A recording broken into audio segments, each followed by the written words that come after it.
Ya mwisho tu nataka niseme hivi. On Wednesday, Thursday and Friday,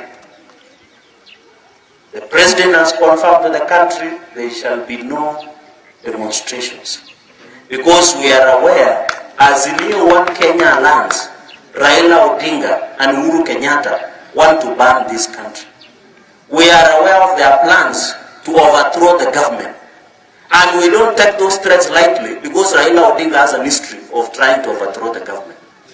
We want to thank the President.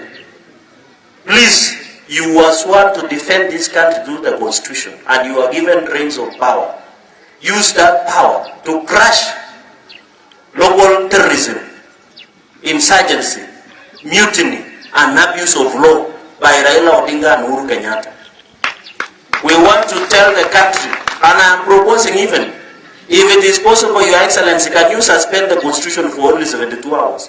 So that we crush these local terrorists, just like Al-Shabaab once and for all, and the country goes back. Tunaweza suspend katiba, mimi ni wakili na najua chenye nasema, we can suspend the law.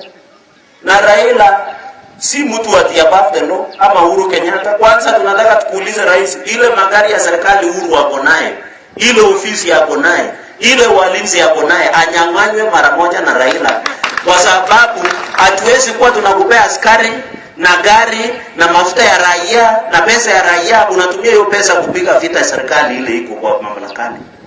I think Mr. Uhuru Kenyatta, shame on you.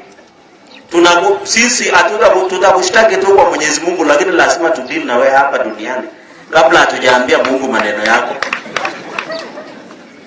We are not going to relent. We are going to fix this country, and the transformation of this country will not stop. We shall do it 100%. So, Rais, na hivyo akina Martha Karua, akina Stu Eugene Wamalwa, weka hawa tu, hata niko na seli yangu hapa Bungoma Police Station, walale kidogo ndani. Wakulwe na Kimete kidogo, ndio waelewe hii dunia iko namna gani. Hiyo ndio kitu nataka niseme, but otherwise, si tunaombea serikali. Munaambia nini rais? Munamuombea si achape kazi? Na mtu akitaka kuwa rais ni kura. Iko nje ingine. Nasikia watu wanakolea signatures. Kwani ni signatures ya kwenda kuomba bibi?